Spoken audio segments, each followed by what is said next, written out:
From the copper mines of Alabu, across the Rhine and over to the dolmens of Karnak, beyond the Stonehenge of Iskar, to the southern mountains. That was the ambitions of my father's kingdom. He is now dead and the Gallic tribes are even further divided than ever before. But with my vision of a great trade network all across Gaul and Britannia, alongside my Celtite Germanic heritage from my ancestors, it might still be possible. I now have to unite the tribes either by gold or iron, so our land can prosper once more. King Tinkomaros is my title and name. I rule over H2H, a small settlement in northern Gaul. And unlike my fellow kinsmen, I'm not a fighter.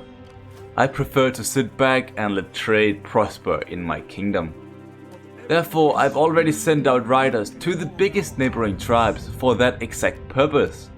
Although some of them were hesitant at first, my great vision was impressive enough for them to accept our deals. They even offered us gold in advance, a great gift I won't forget easily. But this is also where our diplomatic progress ends. For our merchants to reach distant shores, we need a proper harbor with superb ships to manage. The closest within our reach was across the Rhine in Magna Germania. This was a town my skills were useless to acquire. The Free Sea have always disliked my father, but hated me. The reason for this you'll have to guess yourself. I can only say that I barely survived my deeds. But as mentioned, this wasn't my expertise. Therefore, I contacted Dregenius, a close friend and ally of our tribe, to lead our armies into battle. He was very quick to muster able men for combat, even bringing in the infamous berserkers. I personally disliked their wild behavior, but they were good for a fight, so I accepted their service for now. These soldiers were of course in need of decent training as well. Thus we paid for a war maiden to stay in charge of that progress. With the support of the other tribes and now a compatible army by my side, I was declared High King of Gallia. Okay, maybe not Gallia just yet, but this would be a testament to my great desire and faith from my allies. Ready for orders. With the winter over shortly, Dregenius crossed the Rhine as a vanguard force to lay siege to the port, while I would bring reinforcements for the main assault. Yes, I know, me in a battle. This was very dangerous, but with our limited resources I had to do something. At least it would grant me prestige among the other tribes. When I finally caught up with Dregenius, the army had grown immensely. The circus certainly weren't a shortage. By the gods, I hate that smell. Nonetheless, the time for battle was now. The assault on Flebum would begin.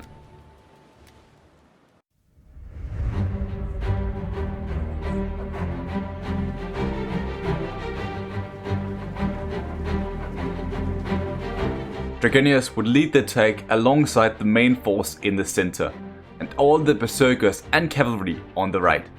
I would run as fast as I could to join the fight. I may hate fighting, but I will never leave a friend alone.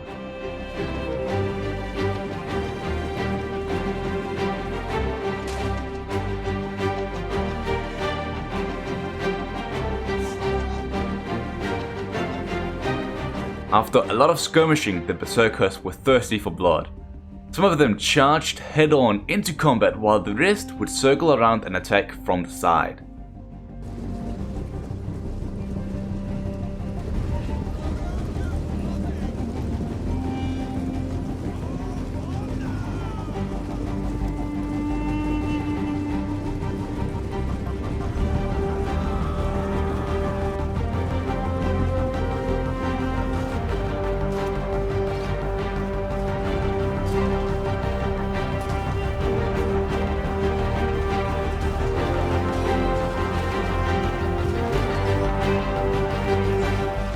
Even I got blood on my sword, with me and my bodyguards attacking the last entrance to the town.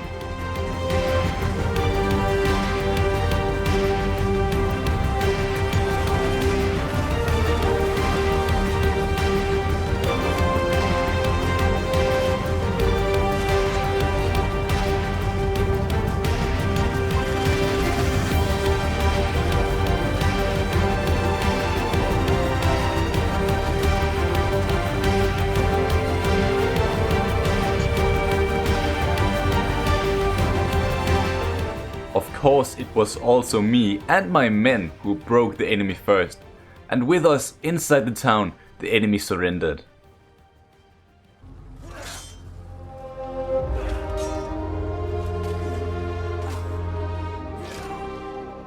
By the gods, I hated war. How people could find pleasure in this, I do not understand. But all that matters is that we conquered the town and survived the endeavor. But I wouldn't fight any more battles. I intended to return to H2H and do my kingly business, leaving the warfare to more competent people. Abalas, a cousin of Dregenius, would take over in my place. Though I didn't know him personally, I trust my close friend's recommendation. Impressed by our efforts, two notable tribes wanted to support us by investing in our plans. At least something good came out of war. In return, those Swebbers, the closest of the two Germanic tribes, demanded we took to Leferdum so trade could flow unharmed through our lands. This was a problem as the city had massive walls with an even more impressive garrison. And to make it worse, winter was closing in on us.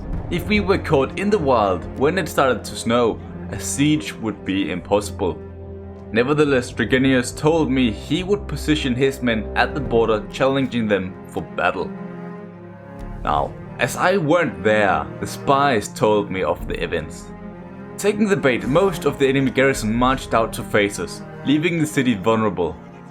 Then somehow Dregenius outmaneuvered the enemy army and approached the walls for a quick assault before they could catch up to us.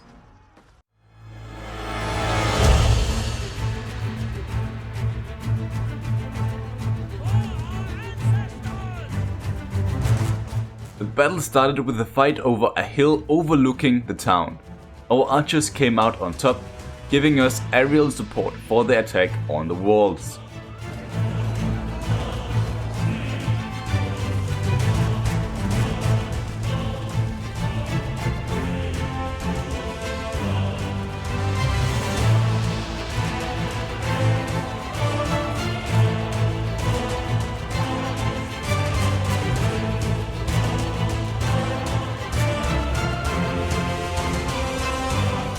With the walls and main plaza taken, all we needed to do was to take the large hill.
After a tough fight for every inch of the city, our men somehow defeated the garrison army, taking control of the settlement.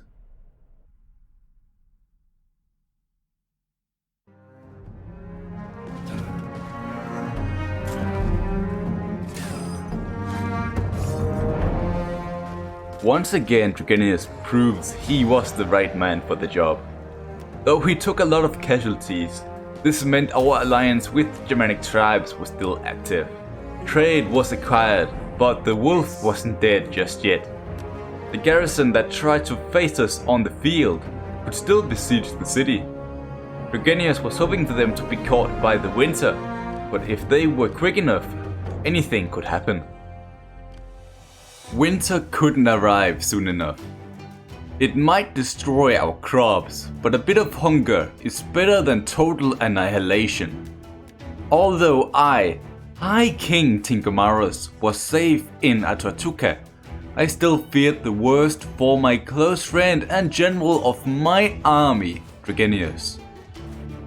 But the snow was nowhere to be seen, and the vengeful Hiruskas tribe had most likely seen the moves done by Regenius, and therefore probably was in close pursuit. No doubt a battle will take place. But maybe it's actually happening right now.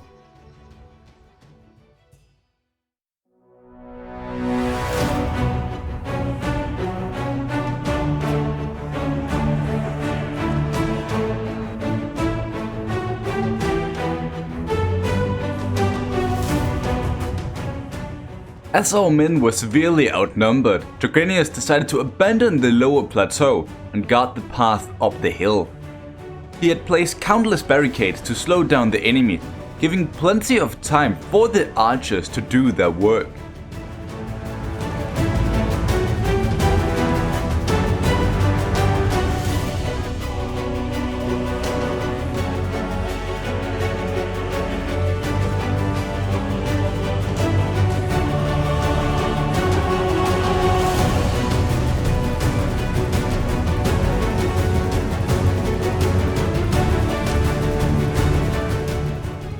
Once they broke the barricades, they rushed towards our inferior units. They just had to hold them off.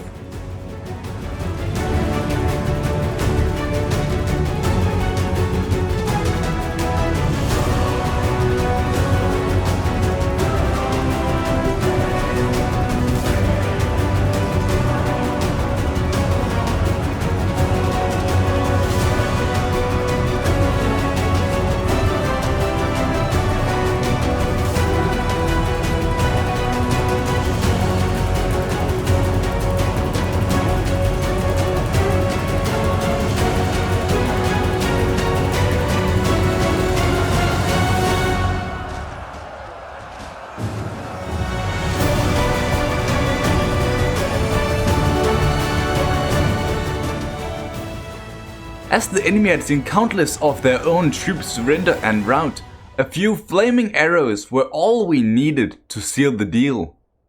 A heroic victory.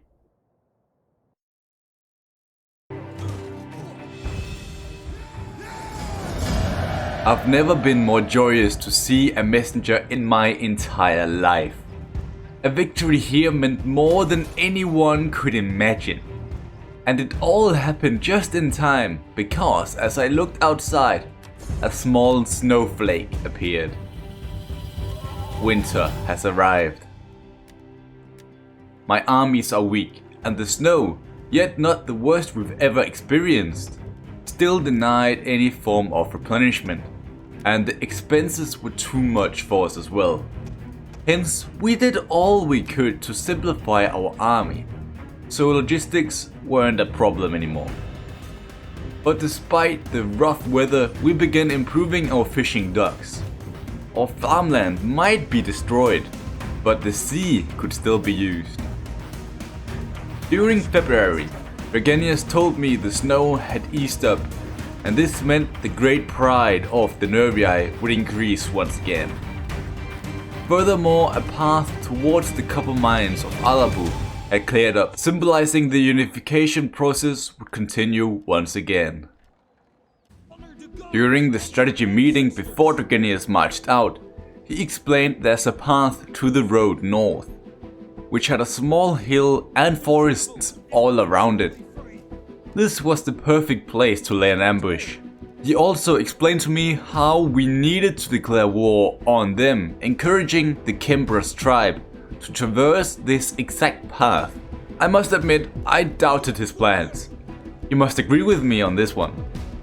He would risk the safety of our tribe by placing all of our forces on one road.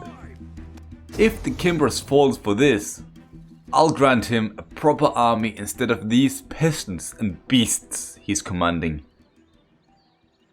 As the Cimbri marched into the desired area where our men were, we would spring our trap. With fireballs, arrows and speed, we would attack.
The enemy stood no chance, with most of them getting eliminated. But few still got away. Cowards that don't deserve to live.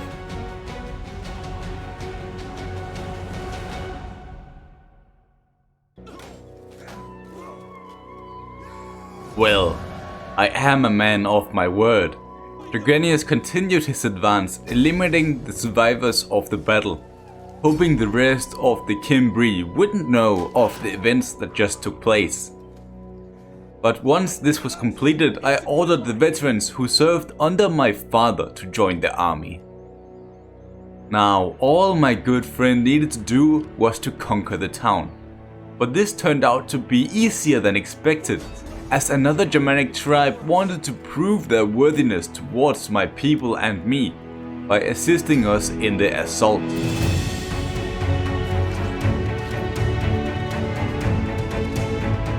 With the town taken, all of Germania would be on our side. And while we were here, we took our time to improve the land by expanding the livestock farms. When summer arrived, we wanted to ease up a bit. After all, our lands were safe from all sides. But this turned out to be false, as a merchant who regularly traveled to the Atrebates tribe told me the walled city had been occupied by the Iceni from Britannia. This couldn't be accepted, as the Atrebates were a trade partner and a key part of my plan. We were still trading with them, of course, as they had found refuge in Iulibona, but something had to be done. Germanic was recalled to H2H alongside Abalos, who would be granted an army for himself to command. We need every man and woman for this next move. I did what was expected of me in this position. I allowed the survivors of the Atrebates tribe to seek refuge in my land. Now I can officially call myself High King of Gallia as well. The former king, now servant of me, gave a detailed explanation of the whereabouts of the Iceni forces. Germanic would prepare his troops for battle. But the same month, a strange trader arrived at my borders. He told me he came from a Greek colony called Massalia. It seemed like we had much in common, so trade was quickly established, with them even adding in the intel of other tribes who would be willing to do the same. Most interesting of them was the Lusitani. They seemed to be an ambitious tribe with even more formidable fighters. I fear they could become a problem in the future, but I actually doubt their inferior tactics ever will surpass the likes of Germanic. After all, These people probably spent more time with sheep than their wives. I shouldn't allow fellow Gallic tribesmen to be harassed by foreigners, especially when they are one of my key trade partners. These people were valuable assets we needed to rescue. Dregenius and Abalus had mustered the largest army Northern Gaul has ever seen, all because the Iceni had invaded my lands. But as it was winter, we couldn't do anything. We were stuck in our quarters, knowing potential trade agreements and income was just outside of our reach. Though we did take the time to invest some of our already acquired wealth into improved livestock farms. When the snow finally melted and the dirt turned into mud and puddles, I gave the order to Dregenius and Abalus to attack. That is my duty as High King after all. But Abalus, the fool, didn't wait for Dregenius and struck with only half of our army.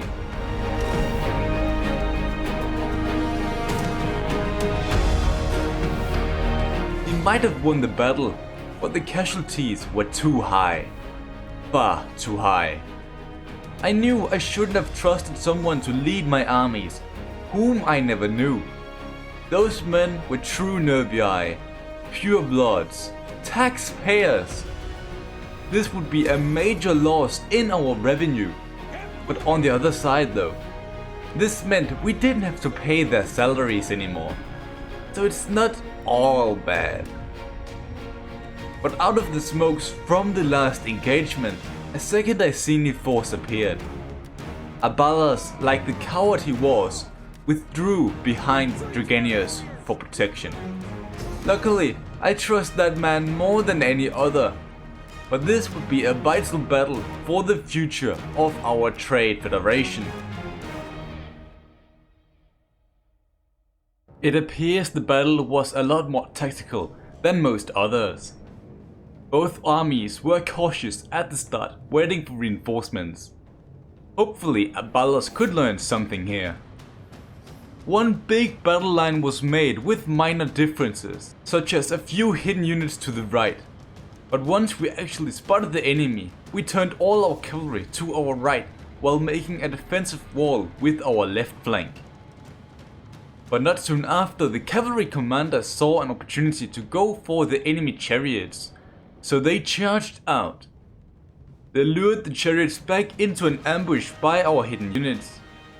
More and more men were eventually sent over there to assist the battle, taking out our naked swordsmen. This left that side undefended, meaning we had to move our army, buying time for our berserkers to arrive. But as soon as they were in position, our front line charged, leaving our left flank to guard the forest in case a few units were hiding there.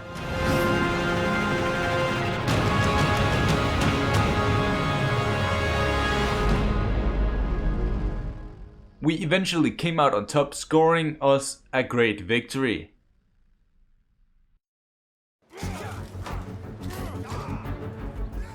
Without giving an inch of ground, Dregenius did what Abalus could not. With all of my desire and hate, I hope Abalus gets humiliated by his men. A coward and fool like him shouldn't even be leading an army. But I fear my power as High King wouldn't be enough to get rid of him. Although it pains me, he had to stay in charge. Hopefully, it wouldn't come back to bite me in the ass. But the deed wasn't done just yet, as report arrived from Dregenius. As he was besieging Nemetosena in the liberation of the Gauls trapped inside, the Iceni gathered whatever troops they still had in our land to make a last stand against our forces. It is time for Dregenius the Stubborn to hold his ground and destroy the remaining part of the Britannic invasion force.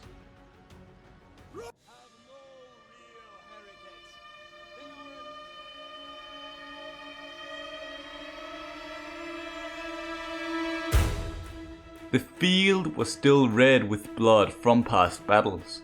Dregenius had already formed up his line with Abalus arriving as reinforcements. Ugh, just reading this report makes me hate him. A few scouts were already sent out to locate the enemy.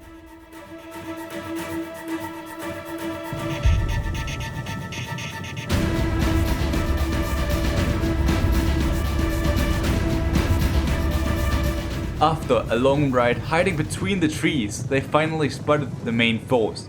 They were heading straight for our front line. But they eventually realized our scouts were behind them. They sent out their chariots to find them, but our scout riders were experts in stealth.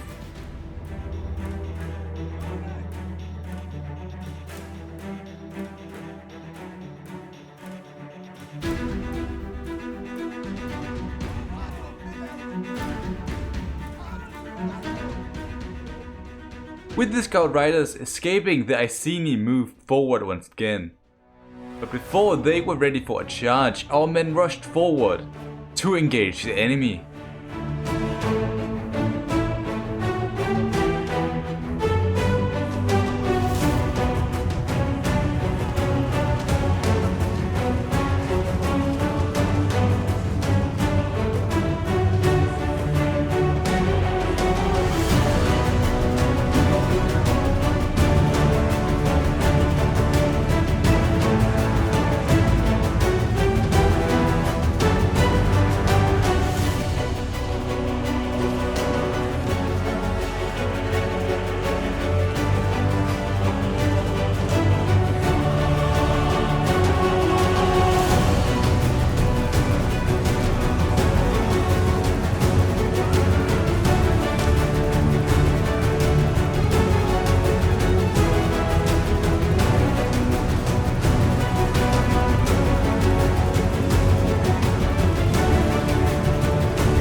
Of the enemy forces either routed or dead, the battle was over.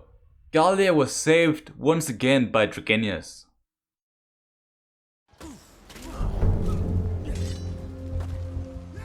Can you do anything but love that man? Once again, Dragenius proved his expertise in combat and tactics. With the Iceni forces scattered, he ordered a mass charge into the liberation of the former capital of the Atrebates. Any Brits who still walked in our lands would be hunted down and sold into slavery or killed where they stood.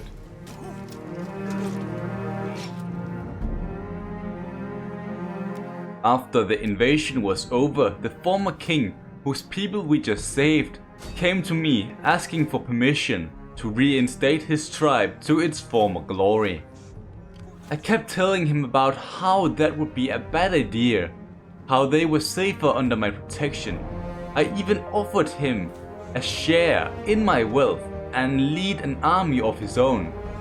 I really needed to get rid of Abalos after all. But he kept insisting on getting his title and territory back. I took him for a walk into the wilderness. We traveled for a while till we reached the shore from where the Brits arrived and left. I gave him my last attempt to submit to my regime, but got denied once again. Furious and without a second thought, I pushed him into the water. I didn't have control of my hands. I could feel them shaking as they tried to hold him below the surface. I didn't expect this kind of reaction from myself. I'm a statesman, not a fighter, but it felt right. If he stayed alive, he could ruin everything. My grand plans. They must be the highest priority. I can feel my vision is growing. Italy. Wealth beyond measure, but heavily guarded. Is it just a thought, or maybe even a vision from the gods? No matter what, it must be a sign my deeds are righteous. Then I felt it. His grip around my hands as he tried to fight me off fainted. I walked away from the scene, leaving him in the ocean. Nature could deal with him as they'd like. But that is now all in the past, as I need to figure out what our next move should be. My job isn't done just yet. I might still be in shock after what just happened, but I cannot appear weak to my people. They need someone to rely on, look up to. It must be me. Our livestock farms in Germania are well underway. As soon as they are completed alongside the fishing port and farmland in Iolibonum, our economy is gonna explode.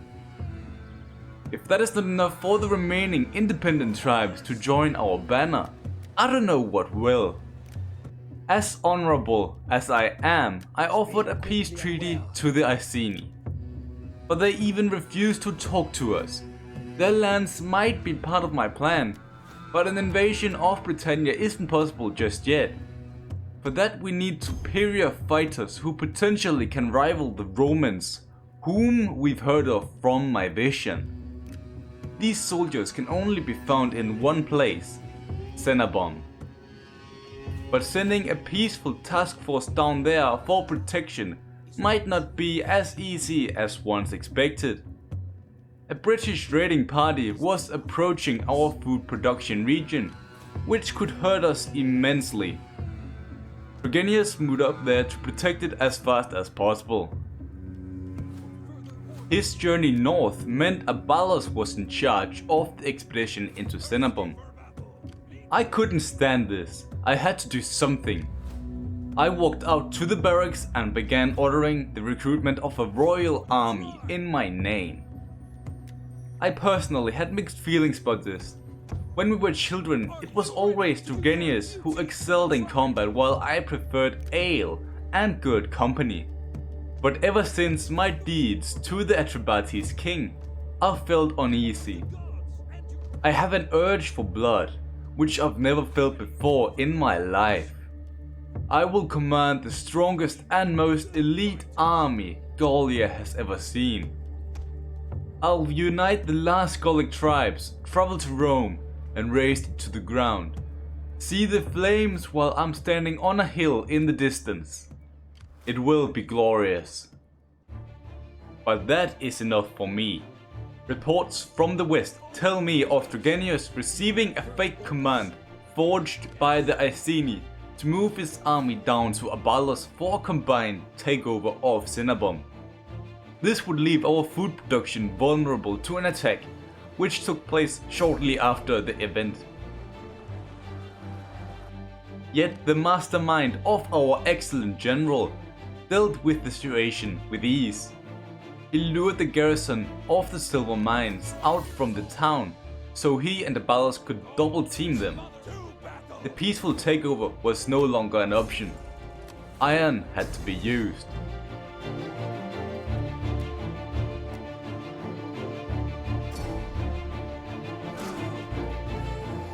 Oh, just reading this makes me thirsty for violence. Oh, what is happening to me? Let's return to the war, okay? Where Abalos would go north to recapture our lost port, while Regenius would go down and occupy the settlement for good.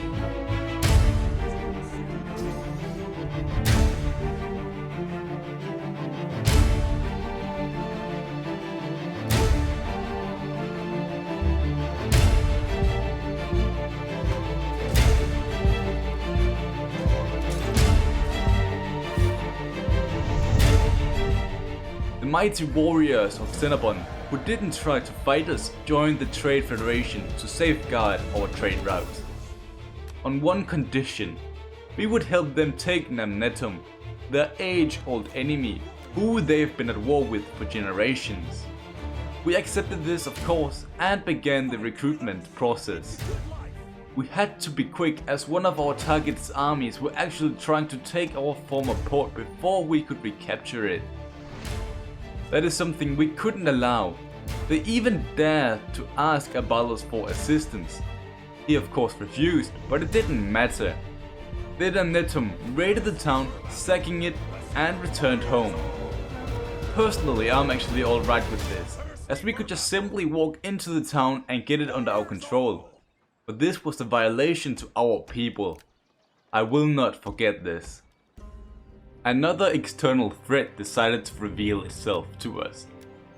A trader from Massalia told us about their Archon having formed an alliance with the Iberian warlords from Lusitania. We already knew of their existence, as we've traded with them for a few years now. But now they have grown stronger. They are dominating the Iberian Peninsula, but their interference in Gallic politics is a very bad thing. As I'm High King of Gallia, I took the responsibility to ask for assistance from the Irish tribes to the north and the Iverni to the southwest, which they accepted. With more than enough support, I sent a delegation to Olisipo to demand 2,400 gold for their involvement in Gaul. They refused without hesitation. This could only be bad. A war could be on the horizon. We must get even stronger, wealthier. Our righteous purpose will guide us through this dark time. But for now, we need to keep our promise to the Cinnabon warriors and attack Namnetum. The army that sacked Libonum got caught by the winter, meaning Eugenius could take them out. But due to the will of the gods, a decisive tactic from him wasn't doable. So he delegated the battle to a minor commander, which inflicted a lot more casualties to our army. But the deed was done. Once again the Iceni returned to Gaul, forcing Abalus to fall back again, leaving a spot for me to take charge. My thirst for violence will finally be filled. I laid siege to the town and waited a month till Eugenius could arrive as well. Once everything was in place, we attacked.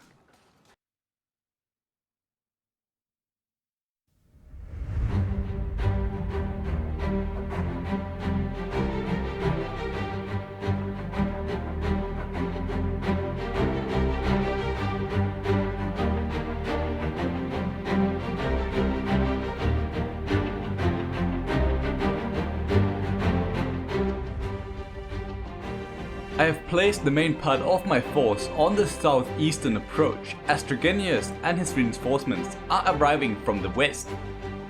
With a few naked swordsmen sneaking in from the beach, we'll attack the town from all sides.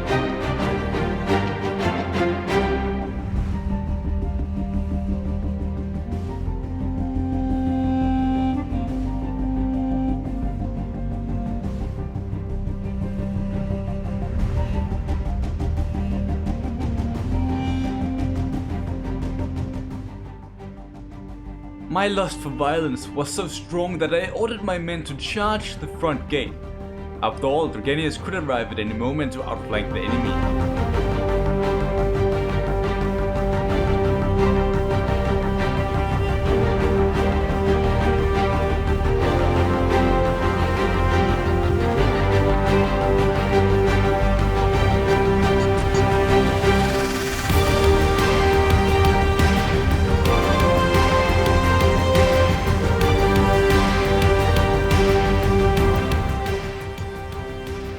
Once the second force arrived, we used the archers to fire in the back of their troops, opening a path for our forces.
On the right, our naked swordsmen had broken through, but only one of them could enter the town as ships were landing behind our lines.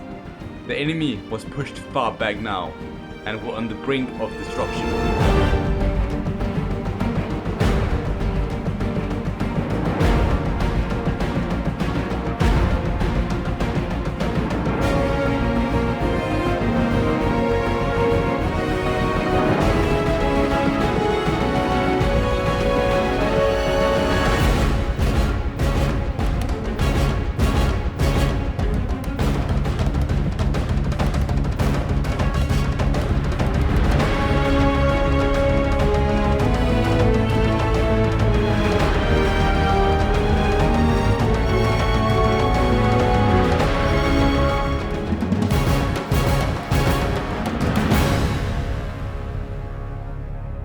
As Gerganius and his forces took the harbour, the rest of the garrison surrendered.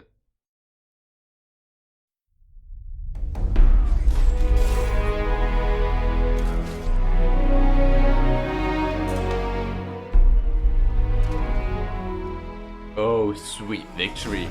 It feels good to fight once again. But one battle is not enough. I want more. More! The Nervii. Are they true allies to our tribe? Or did they take part in inviting the Iberians into Gaul? Or maybe they are just not buying enough of our goods to be useful to us anymore. No matter what, they cannot stay independent any longer. Whatever they have done, either good or bad, I need them to suffer. I'm not sure if I can frame the Nervii or the Iberian interference in Gaul. Yet, that wouldn't stop me. If I told my people the Nervii were stealing from us instead, it would anger everyone. With their rage at the same level as mine, a conflict would be well supported.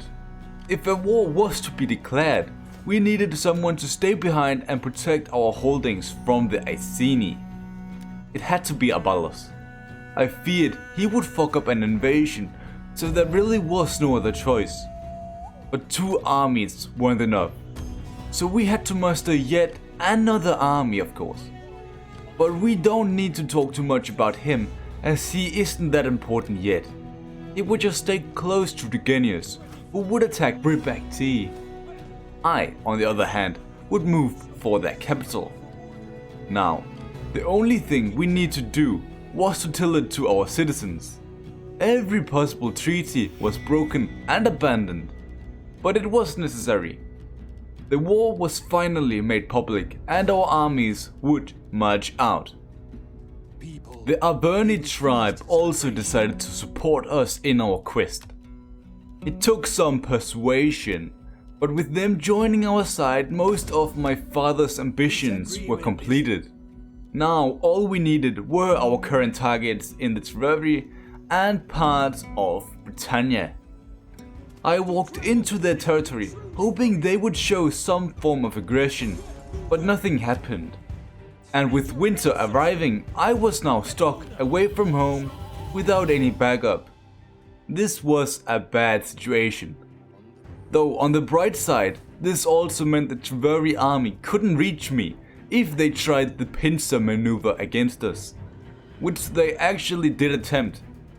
This left Britannia right for the taking, and without a fight, the citizens surrendered, mentioning how they wished to be part of my great vision, even though I didn't get to bathe my sword in my enemies.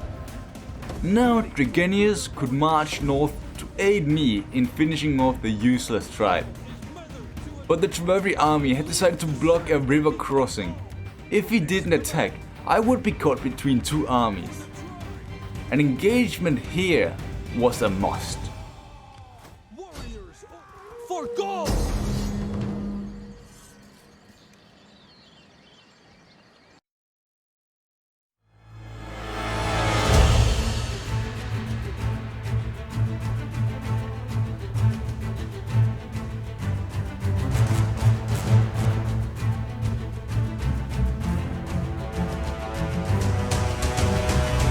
In this area, Gerganius had 2 ways to cross the river.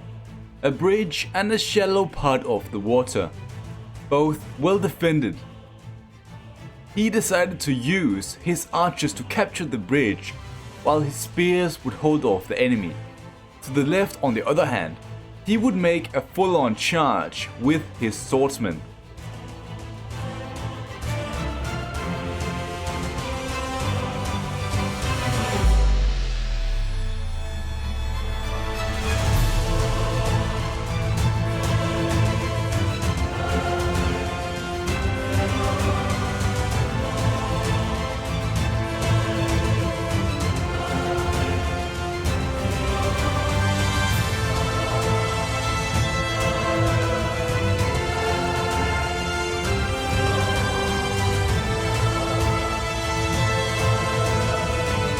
Once the reinforcements arrived, he would circle around his archers to support his attack in the shallows. Any melee unit would run towards the bridge.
Eventually, parts of the enemy line defending the shallows broke, meaning the elite Cenobomb warriors could encircle the enemy.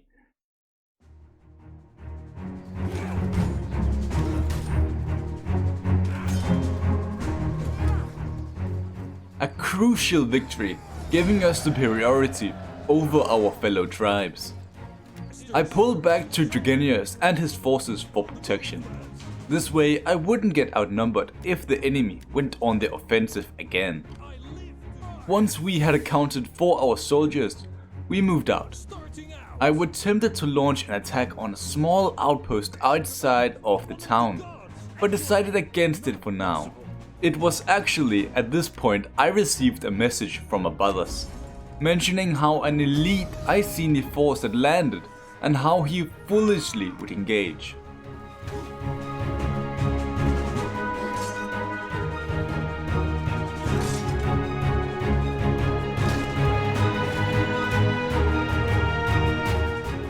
And lose most of our defending forces.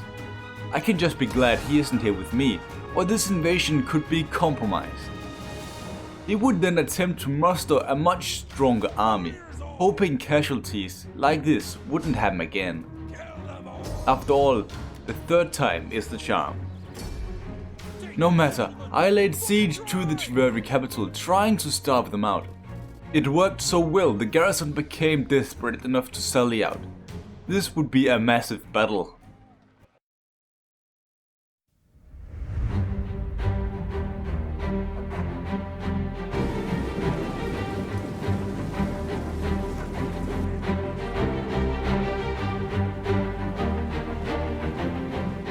I initiated the battle by sending out scouts to find the enemy.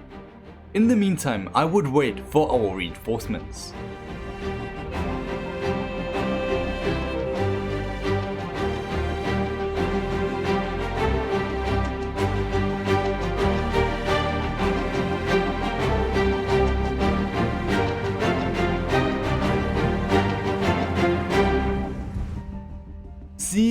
had occupied the hill, I turned my formation to face them. But as they were approaching us, they didn't see my hidden units just behind them. They had walked straight into a trap. My elite units would suddenly charge in the center, our spears to their right would fall back, appearing weak for an enemy engagement, giving space for our naked swordsmen to appear from behind. Our cavalry did their own thing on the left.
In the beginning it looked like we were about to be outflanked, but now the tables had turned. We kept getting favorable deals till the enemy dropped their weapons and surrendered. The war was finally over. No one in Gaul could rival our might. We only had the Sequani tribe to our south to worry about. Never mind, a scout quickly discovered they were slave traders, and that was something us Gauls didn't look kindly upon. We eliminated their forces, securing 4 provinces under our control. Now, my vision for a burning Rome was within reach. I mustered 4 major armies, strong enough to fight on their own, although I preferred if they stayed together. We only had one road to follow, the one into the mountain path. Okay, listen up. It seems like the current situation in the world favors our plan. We have grown mighty and powerful. With Germania spearheading our armies, no one can rival our power. Still, I've received constant updates about 3 almost equally formidable nations as ours, fighting in the south.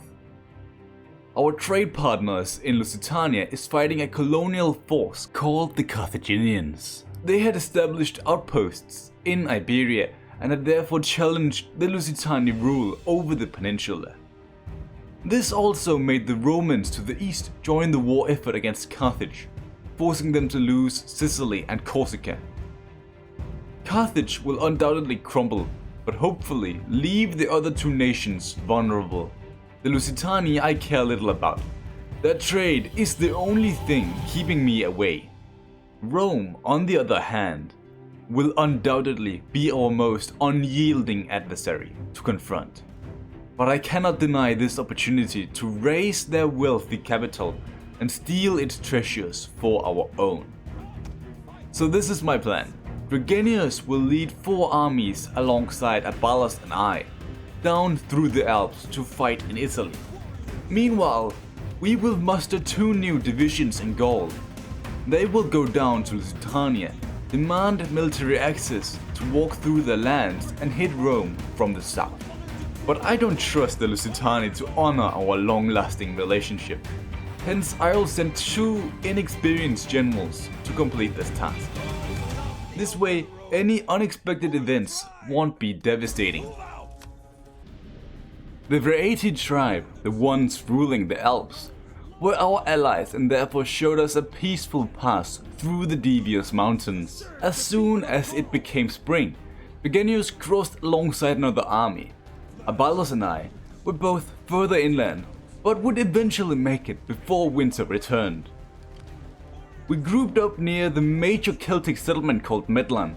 Together, we would all travel down to Genoa and liberate it, reinstating the once free town to its former glory. I thought it best to send out a scout searching for enemy armies. Luckily, nothing seemed to appear. and with that we raised a regium officially announcing our arrival to the Romans.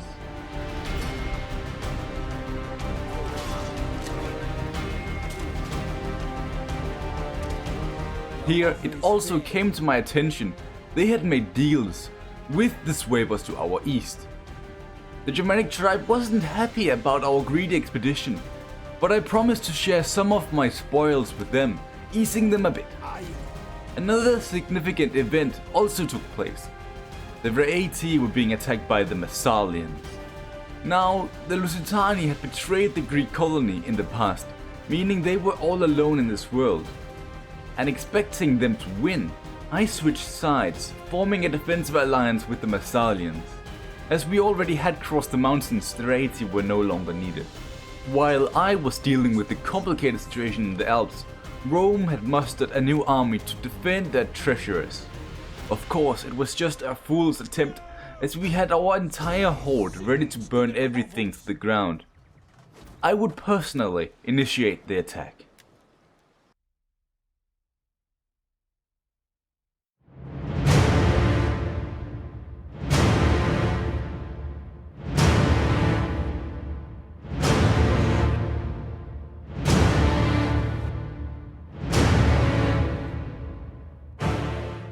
We began our assault on the city from the south. But the more exciting part took place in the north, where I kept my naked swordsmen to ambush the second Roman army.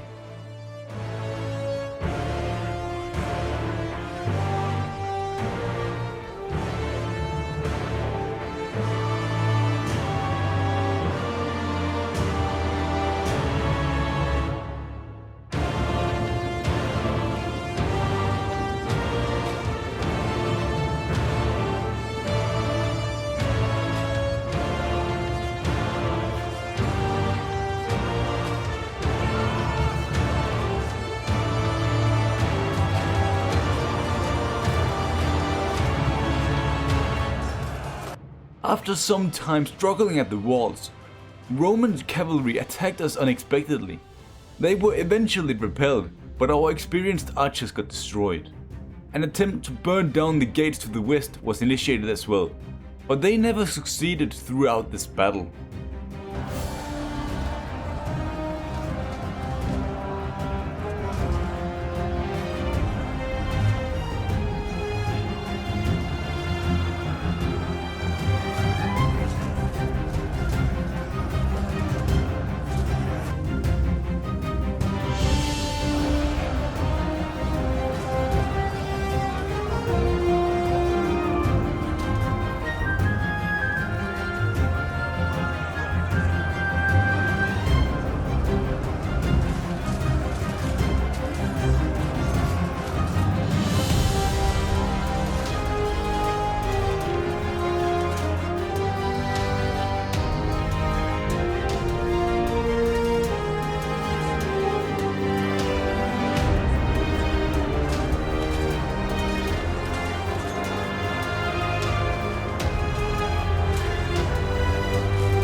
As we slowly were pushing down into the courtyard, the Romans retreated back into the streets, allowing us to enter with all of our infantry.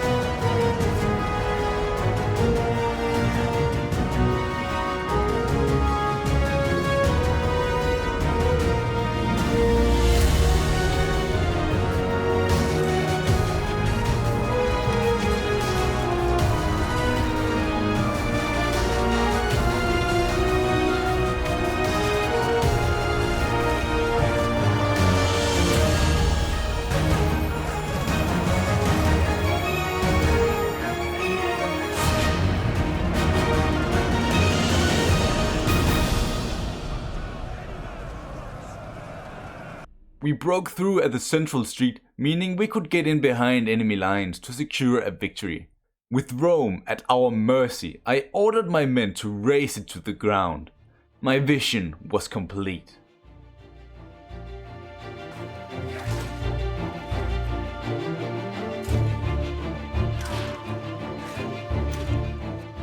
We lost a lot of men through that siege, but it was all worth it. We had gold for days and, more importantly, also established a strong foothold in the region. But now we only had 3 working armies. It was still something we could work with, yet it proved we weren't invincible, something we didn't learn in time. I also returned home to Gaul in this period. With the Swabbers and Massalians moving around close to our border, I had to find a solution myself. Those I've already talked about, but that's because they're happening in the future, not now. After a lot of organizing in our armies, we were finally ready to head out again. We captured Beneventum with ease, while Ariminum was liberated. But Abalus, being Abalus, lost a close defeat to the north, only narrowly escaping himself. How that damned fool still breathes is beyond my knowledge. Thanks to him, we were down to only 2 armies and surrounded. Of course, we defeated the Romans again, but took even more casualties in the process. To make matters worse, Trigenius fell in combat during our assault on Asculum. Yet his men rallied and pushed through to secure a victory. But at what cost? The town was liberated, meaning we were only in possession of Rome and Beneventum. We would then organize ambushes to defend our holdings. Whatever their future attempts were, this was our only option. That is it of the reports from the Horde. But grave news had arrived from the ones attempting to attack from the south. As they were traversing Lusitani soil, I received a message about every agreement being broken, and our armies weren't welcome there. I knew I couldn't trust them. But by the looks of it, one of the 2 inexperienced generals also got the idea of looting the northern towns in retaliation. But on their way, tragedy fell upon them. One of the armies got hit by an ambush. The Lusitani were plotting to betray us long before our armies even arrived. Us being in their territory only made it easier for them. The second army attempted to flee into the mountains, but here there was no way back. Yet he would still hold his ground and fight.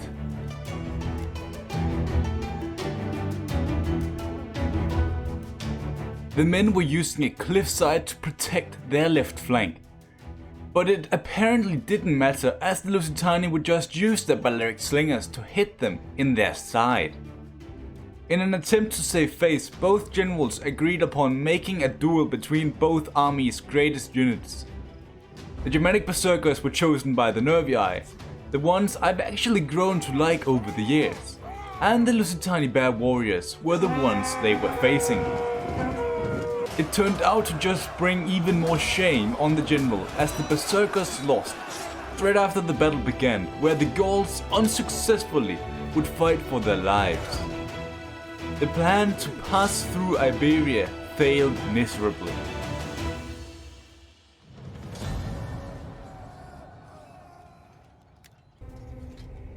To make matters worse, the onslaught of Roman armies kept attacking us in Latium. One ambush after the other, but to no success. We eventually retreated back to Rome. From here, we saw the fall of all the liberated ports around us. All of my proud work ruined. In the end, I decided to cut the rope and bring the men home. Visions can be hard to understand. Everything I saw came to pass.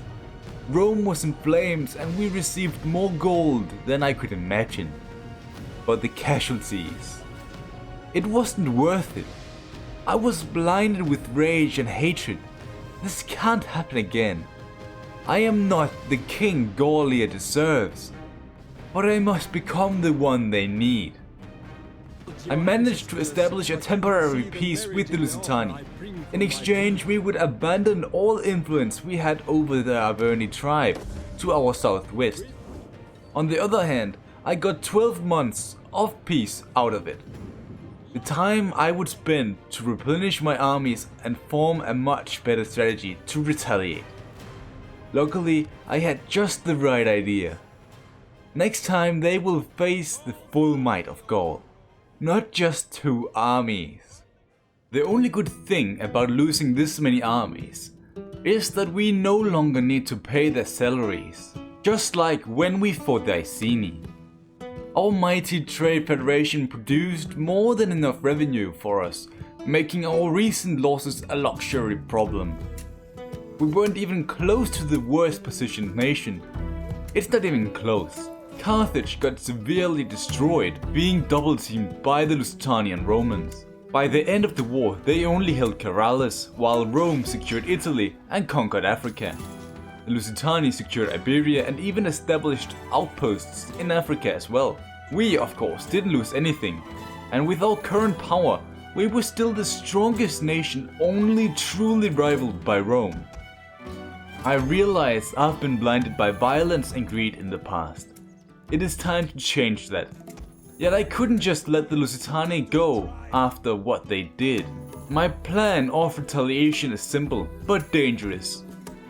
I will not waste any more lives on a fool's advance.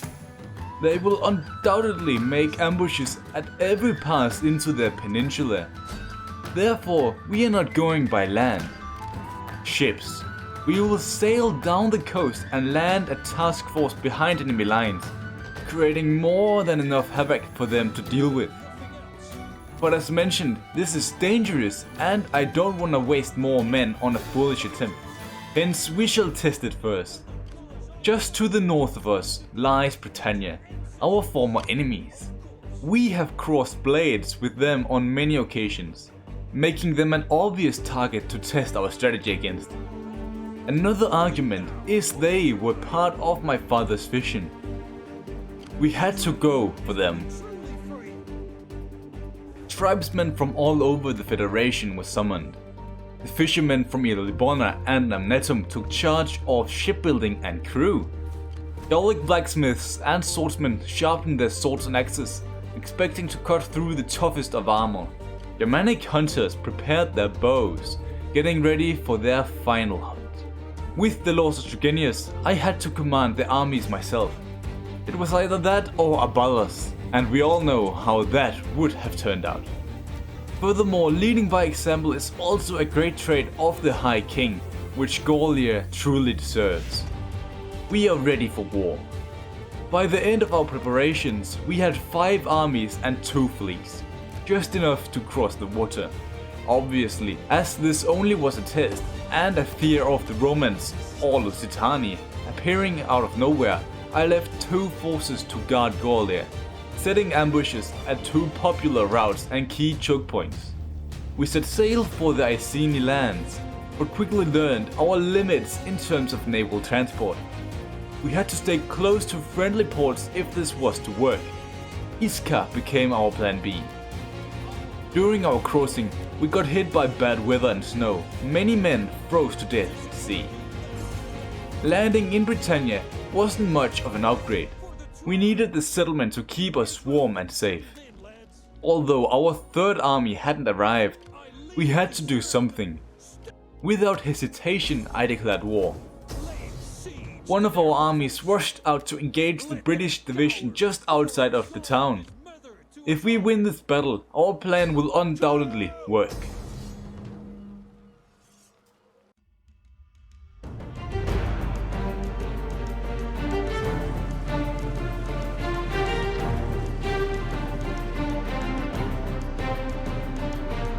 The tactic was quite simple compared to most battles. We had one visible battle line, with Germanic hunters behind and a massive bodyguard contingent as a reserve to supervise the attack. On the right, I kept every chariot and lancer unit. Hidden to the left were the naked swordsmen. As we got closer to the enemy, our flanks would clash.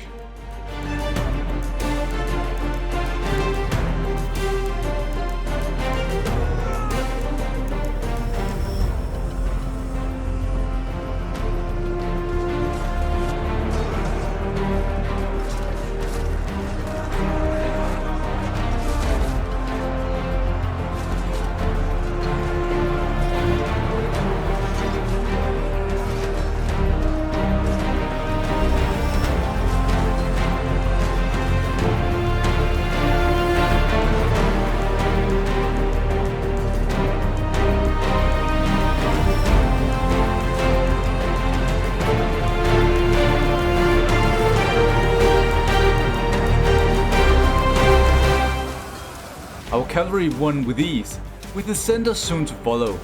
But the casualties were high, meaning the elite bodyguards soon were the only infantry still standing.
As the battle was running to a close, the British swordsmen rushed towards our general, but due to the dense snow, they were slowed down substantially.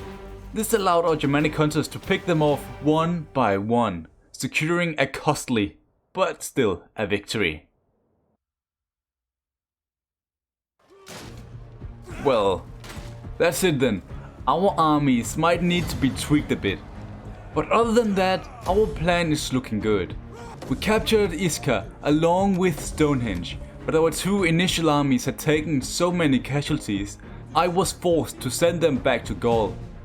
This left Aballos alone in Britannia, as he was the last army supposed to take part in our small drill. How typical of him not to show up in time. You know, this is why I'm gonna force him to stay in Gaul during our invasion into Iberia. We continue to improve our fleet and our armies in preparations for everything. The time for us to advance was close. We captured a Lusitani champion inside our territory, and after some aggressive persuasion, we made him talk. Everything seemed to be crumbling in the south. As we abandoned all our influence over the Iverni, it became a lucrative target for the Lusitani to regain some form of involvement in Gaul. They once held such power through the Massalians, but at the first sign of trouble, the Lusitani withdrew. Cowards who only think of their own well-being. Thinking back, this should probably have been a red flag for us. It was obvious they would betray us as well. And now, they declared war on the Vivisci, a client state of the Iverni. But they had forgotten an old trade agreement between the two nations. Third broken treaty. They survived two close encounters, but left them vulnerable. This made the semi-independent Iberian tribe in Tarraco break away, sending in their own armies to defeat the Lusitani. Angered by the third betrayal from the Lusitani, the Massalians proclaimed no one should experience the same fate by these traitors. They began marching their armies south as well, in search of justice. Of course, much more happened than just this, but that is not important now. Personally, I was quite conflicted by the situation. I would just have burned down a few cities to the ground, but nothing more than that. Yet if we joined the war along with what already troubled the Iberian nation, they were sure of destruction. In an attempt to prove our superiority and overall being a just ruler, I offered dozens of gold and silver to fund their war. But the stubborn Lusitani honorably refused. Another possibility could be to betray Massalia as well, giving the Lusitani time to initiate a counterattack. Still, that would just give the Romans straight access to our territory. No, that wasn't an option. The only right choice is to sail down there and bring a swift end to everything. A lot of time has gone by since my invasion of Britannia. During that time, the Lusitani had created a no man's land just north of Iberia in southern Gaul. If they kept pushing like this, they would take over the Iverni tribes in no time. We couldn't stay idle. This gave me a tough choice to make. My armies were still weak and not at full strength. If we were to fight them all at once, we would be in deep trouble. But the longer we wait, the stronger the Lusitani gets. We had to make a distraction. From past experience, the Lusitani will attempt to guard the westernmost pass into Iberia. We need to split up their forces, making their lines thin for us to strike through the center. Some may call it a massive wedge strategy. Our plan began to the east, where I ordered one of our armies to sneak through Massalia along the coast. The Iberians had recently gained influence over Tolosa, meaning the risk for this army getting spotted was high. Very high. Nevertheless, they made it through unseen till they reached Terraco. The last Iberian resistance force still refusing Lusitani tyranny was holding out here. I'm telling you this because the settlement is vital for the future. Not now, as the goat-molesting nation broke the siege to return further inland. I suspected they might have seen the Greek forces moving a small distance ahead of me. Cowards.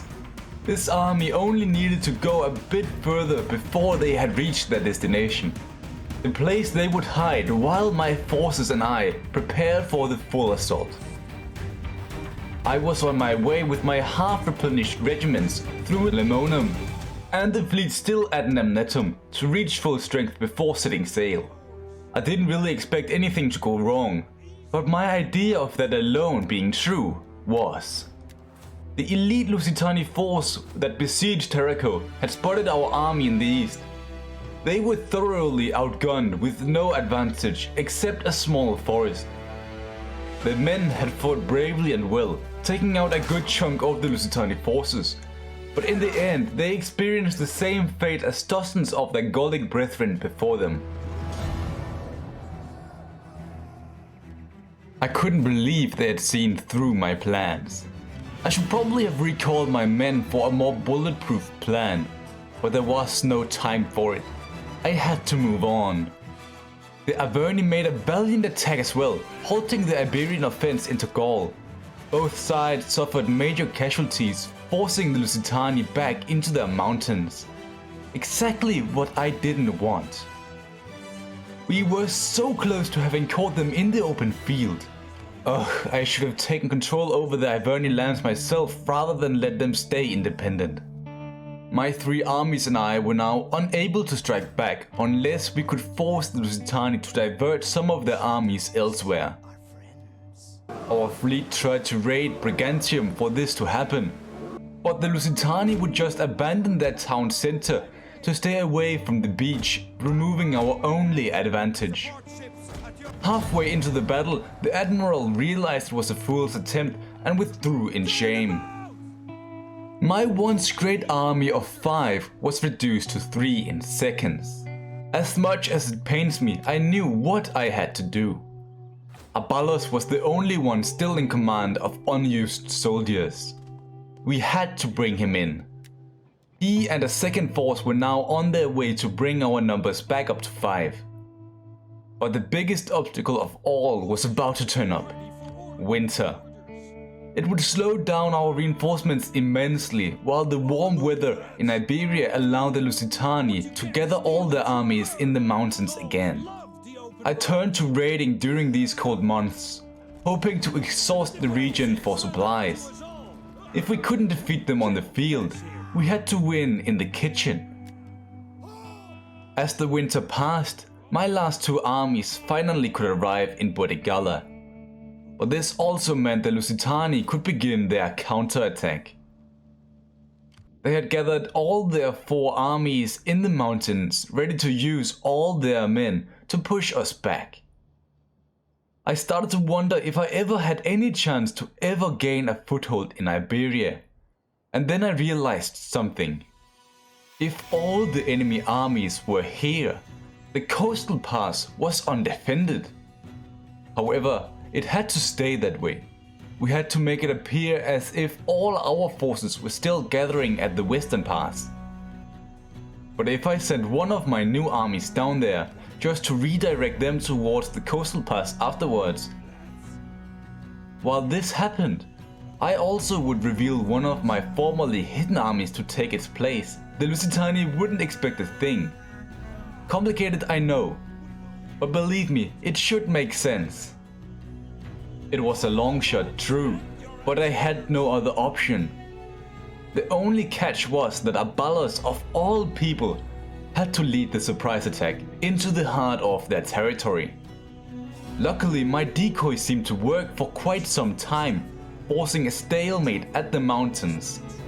Abalos managed to reach Tarraco before the second army got spotted. I'm surprised it wasn't Abalos to screw it up. Well, it had to be the first at some point. Why not now? This reveal forced the Lusitani to react. At night, one of their armies crossed a hidden path through the mountains to crush one of my weaker forces at night, while they were sleeping. A coward's trick indeed, but their best chance to increase their numbers even further in their favor. Now they had surrounded my men and me on a small hill, ready to crush us.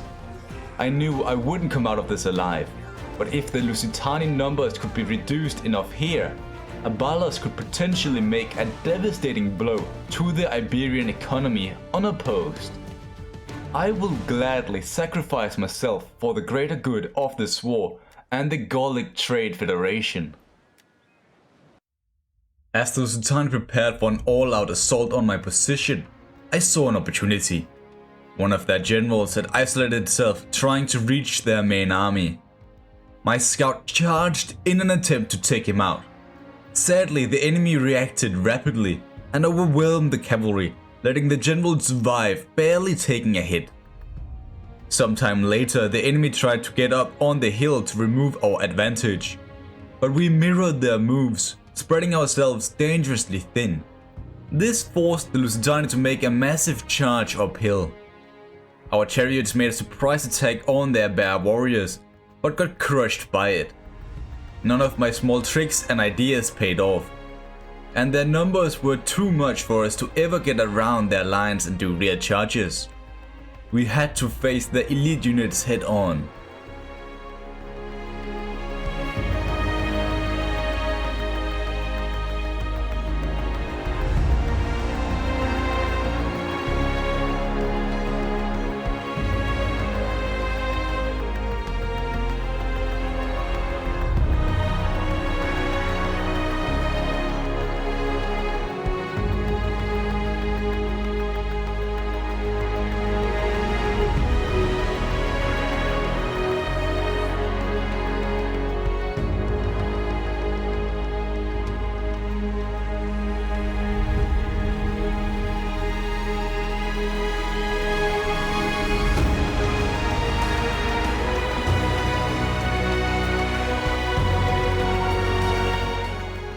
I commanded the left flank, which fought well, but my second general who led the right got outflanked and smashed. There was nothing I could do. Like a wave, they crushed one unit after the other, till they reached me. Now the fate of Gallia is in the hands of Abalos. High kings and Comaros fought till the end, but even a man of his stature couldn't outrun death. The rumors quickly spread throughout Gallia about the death of their brave leader. Mass disputes erupted among the nobles. Who should lead them now? The Council of Chieftains threatened to break away, in disbelief of the vision ever becoming a reality. Only one thing was certain. The Lusitani was on their way, ready to finish what they started.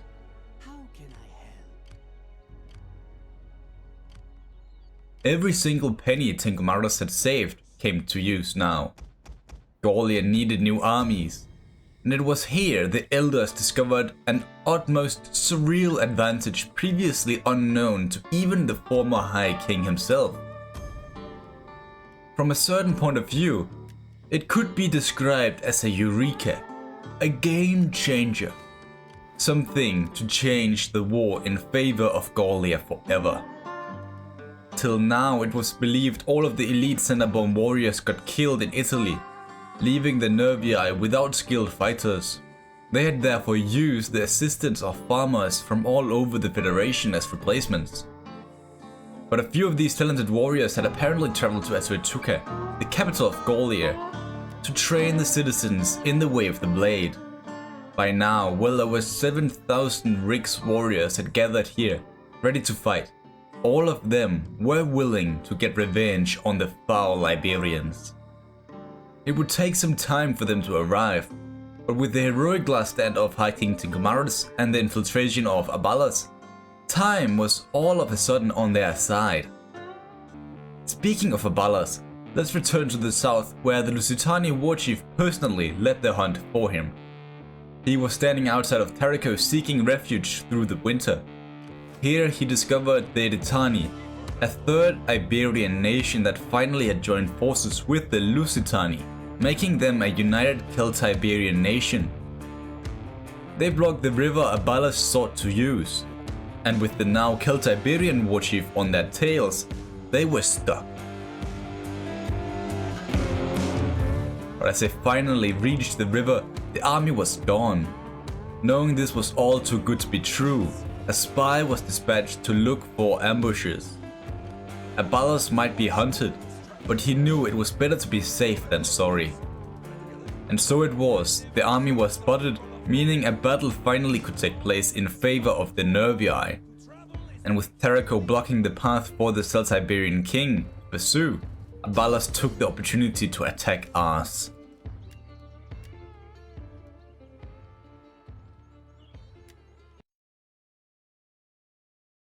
All of the Nervii forces were ready to attack the town. But as most of the Iberian soldiers reinforced behind their lines, Abalas had to rearrange his army to attack them.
It was a quick battle for us, but still the Lusitani put up a good fight.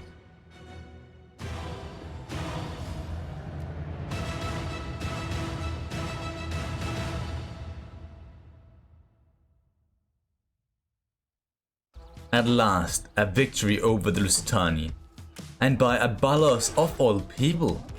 I doubt anyone ever saw that coming. Nevertheless, he dispatched his spies to find a safe path through Iberia. He wanted to hit all the minor settlements like Immersaholic and Gallia, while hoping to evade Kaltuba and Mastia. But as they pushed further inland, one of their scouts spotted the Celto-Iberian warchief, who had to take the long way around. But he was now in a position to counterattack Immersaholic if Abalas went for it. No, he had to take the path he didn't want. They laid siege to Kaltuba with Abalas making an ambush for the warchief who they knew still tracked them. In the north, the three new armies were ready at last. They had all reached the border of Portugal, which the Iberians had occupied since the loss of Tinkomarus. They were all in a position to massacre whatever forces the Lusitani had in Gaul. It was only a matter of time before their last defenses got destroyed. And now, to everyone's surprise, the Celto-Iberian warchief managed to evade Abalas' ambush and attack the besieging army. This battle could determine the future of this war. If Abalos and his men win today, it could potentially be the end of the Lusitani.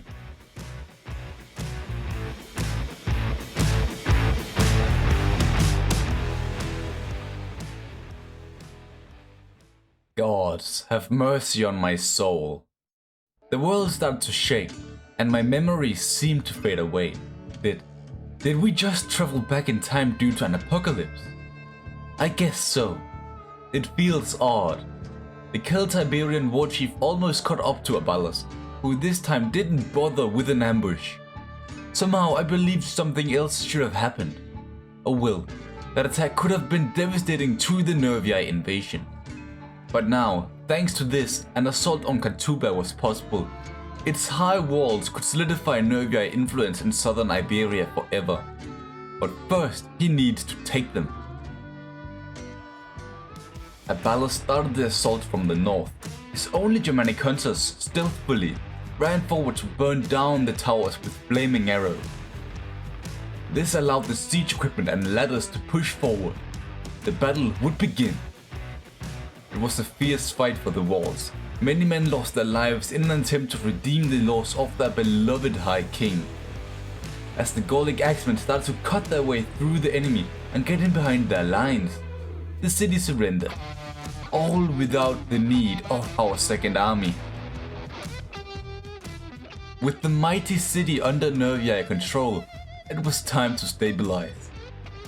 It was a good place to lay low for a bit to lick our wounds. But as the town was filled with men, Abalos took his forces to the other side of the defenses to use them as a protection from the Celtiberian war chief on their tail.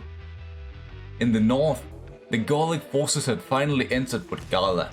At first they laid siege to the massive trading hub, but quickly realized it was without merit. Hence another plan was set into action, a scheme to lure out the defending force. Most of the Nervii armies would attempt to irritate the Celtiberians by going down into their peninsula. They hoped for a reaction that allowed the second army, which laid an ambush nearby, to either spring the trap or jump out of hiding to besiege the town. But instead the Lusitani made a move that surprised almost everyone in the entire world. They set sail just to land near Lemonum and push north into Gallic territory. The ambushing army came out of hiding to hunt down the aggressive enemies, while the second army was prepared to defend their homeland. Luckily, winter was soon to arrive and help in the defense. Back in the south, on the other hand, the situation was still tense. The Iberian force laid siege to Kasper, encircling one army inside. The once great walls meant to protect the Nervii had become a prison. Now the Lusitani war chief could just march around to attack the minor camp outside. And as always, Abalos would be the one to stay in charge of this defense. He had gone toe to toe with the finest of the Iceni, to the most powerful Romans, and now he had to do the same against the Iberians. All relied on just one man. Okay, so I've turned off the script now. Now it's just me talking, and apparently we ended up having a lot, and I really mean a lot, of glitches and bugs and just crashes overall in this head-to-head here. Just doing this last session, and we decided just to end it because we didn't want to keep going. It was too laggy, it annoyed both of us a lot. It meant that we couldn't actually fight battles. We had to auto-resolve them every time, giving me the advantage of course. And that's not gonna work. It would just be way too easy that way. So we decided to stop it here. We're gonna say it's a tie, but I will let you decide who actually won. I'm just gonna describe the situation for you, just so you can make a proper decision out of it. Right now in the south, we have taken Kasper, and we have two armies down there. One of the armies, we're currently on a way to have a massive clash that could determine everything again, just like in the last episode before everything turned to shits and started crashing and glitched out and so on. While in the north, I have two armies moving into Iberia unopposed that can destroy his economy. all the way up in my territory, Immersaholic is actually on his way to attack my settlements. But I once again have one of my more elite armies on their tails ready to attack them. Plus winter is on its way, and that allows me to build a second army in Gaul, which was already on its way. And that means that the Iceni weak forces need to go through them before they actually can do something up there. He is of course a better duelist than me, he's better in battles. We've seen that all the way through this so far, where I've only won a few, yet I've been outnumbered in almost every battle. That's just smart moves from him. But basically this is the situation so far. Every battle he loses, I get very close. Every battle I lose, I just build another army and go south. So that's how we actually described it ourselves, like it's a kind of stalemate where he keeps on pushing me out and I have so much gold I can always just keep building new armies, just send them down. Basically, this is the end. So we're not gonna go on to that anymore. Instead, I want to talk a bit about the future of this campaign. Immersaholic and I, we were debating to make a poll for what campaign or head-to-head we should do next time. We were debating Bactria and Egypt. We were debating Syracuse and Rome for the Rise of the Republic DLC. But we have actually decided to go for Rome and Syracuse on the Macedonian Wars campaign. It's a unique campaign only for Divided Impera, and I doubt anybody, I've seen one YouTuber actually make a campaign on that DLC. But the map itself looks great and I don't understand why nobody have done it before. So Immersaholic and I aren't going to be the first to do it, unless somebody's going to do it in the meantime while we are away from it. It's going to be a ton of fun. We have already tested it out and it should work fine. And because we're both going to be playing on the downloaded DEI version, hopefully we're not going to have these crashes again, because we believe that these crashes are caused because of us being on the updated version, where we started the campaign on the 1.2.7 and it's now 1.2.8. And we believe that's what caused all the fuss and problems. But hopefully nothing bad is going to happen in this one. It's going to start in early December, late November maybe. That's where we're going to start recording it. In the meantime, we're going to have a lot of different projects going on our own and with other people maybe. And also we're probably going to do some battles here and there. He's probably going to feature in one of my tactics videos sometime. And I can probably feature in one of his many duels, online battles he creates all the time, so we can be part of them as well. I'll probably win one. Who knows? But with that said, goodbye and spread happiness.